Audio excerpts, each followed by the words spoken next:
YouTube, and what we're doing today is I think I've done this is our second video. I've just put the throttle spring on the mount field, and today I'm going to have a go at repairing the pull start on this.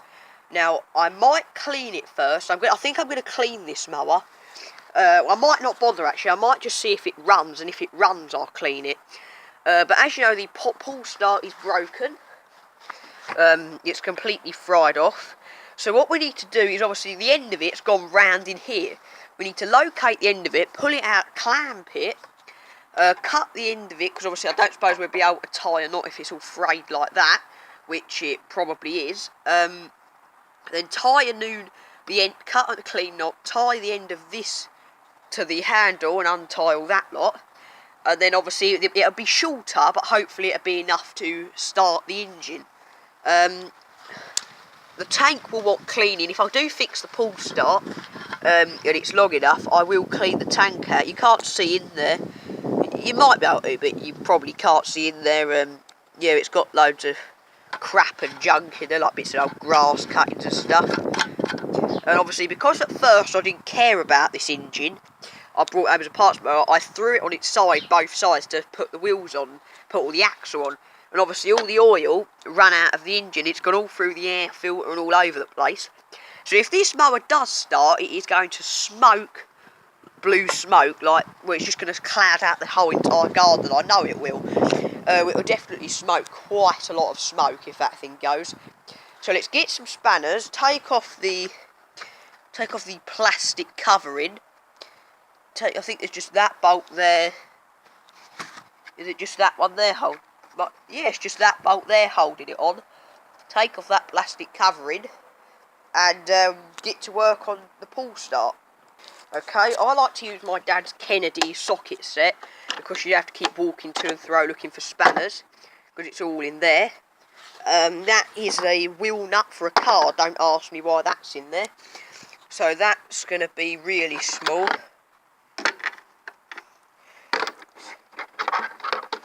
I think the smallest here is a 10. Okay, that's going to be difficult. I don't think that is. I think the plastic round the edge there is getting in the way, so I'm going to have to get a spanner on that. So socket set actually turns out as it can't do everything you need it to. So let's get a spanner on that, get it off and get on with it. Okay, I've had to cut some of the plastic out. There's a bit of it because you can't get in there with a spanner. So we're still not off yet. Okay, the cover is off. The pull start is here. Hopefully I can find the end of it. So I'm going to put the bolt somewhere safe. Then we need to undo that bolt there. That one there.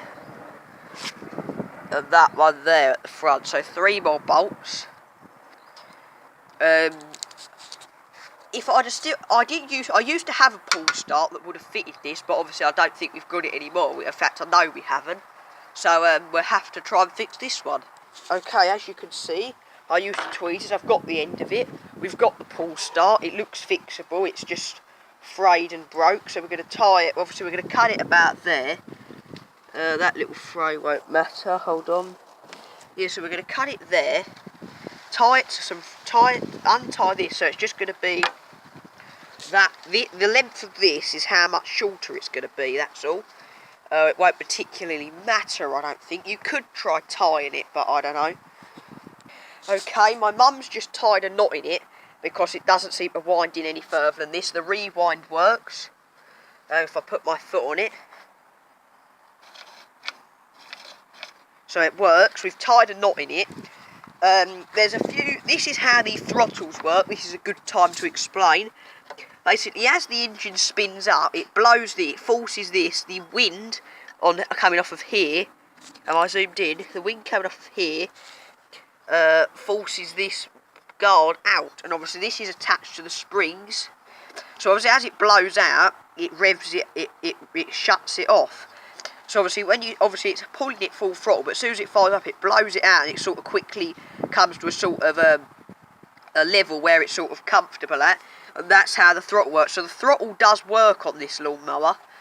And now there's a few grass cuttings, and this is where the pull thing goes. Before it falls apart, which I God do hope it doesn't, we'll put it back on. So with this, it hasn't got a spark plug in it, but we'll put it back in. This is pretty much ready to start. Pull this, get hold of the camera,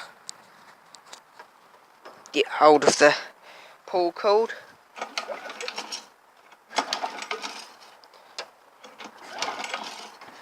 So, I'd say this mower's ready to go as well, practically. Okay, so we're just going to bolt the thing back here on. Okay, YouTube, there is one problem. Because my mum tied a knot in it, because that's just the way we do things. Obviously, I've put it back through here now, and look, it pulls out here enough, but the knot won't go through the hole.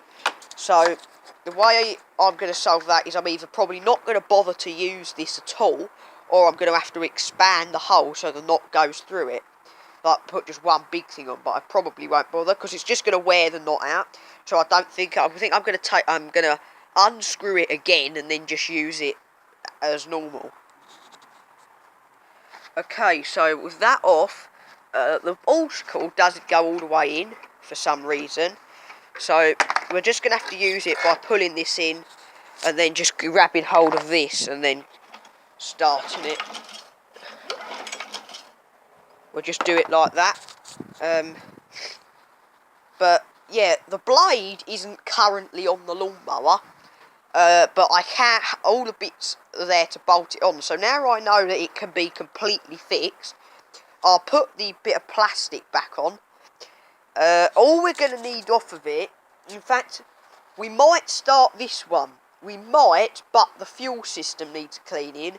So in those respects, we might still not start it. But at least we've made progress, and now I'm confident that all 3 lawnmowers will run.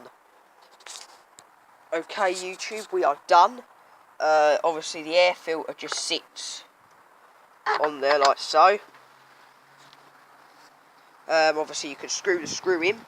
It has no spark plug, which is why it is so easy to turn over. But now that I know that in theory it should run, it is a shame that the self-propelled, the cord that goes from the self-propelled through there to the self-propelled part of the mower is missing. So the self-propelled don't work. But in some ways this is a very good mower, because the grass box is quite large, and it's got quite a wide deck, so it cuts. Where obviously that one's a good mower, because you don't have to empty the grass box really, because it's a massive, great grass box. But it is quite narrow, but that is because it's old. Whereas obviously this one, the one I've just fixed the throttle on, just put the new spring on. So this is fixed now, basically. It's a very small grass box and a narrow cut. But obviously because it's such a new lawnmower, we will either sell it or keep it. That one we'll probably keep as a spare. I don't know what's going to happen to that one, and I don't really know what's going to happen to this one. We might just keep all that one. I'm probably going to chuck that out, because it works, but I can't find a bolt to bolt the blade on. So for that reason, it's rubbish. I'm not buying parts for it. I haven't got a grass box for it. That grass box doesn't fit it. You've got to like faff around it. I might just chuck that mower out to get it out of the way. But yeah, with this mower fixed, that is the end of this video. Comment, like and subscribe. I'll see you soon with a brand new video, and bye bye.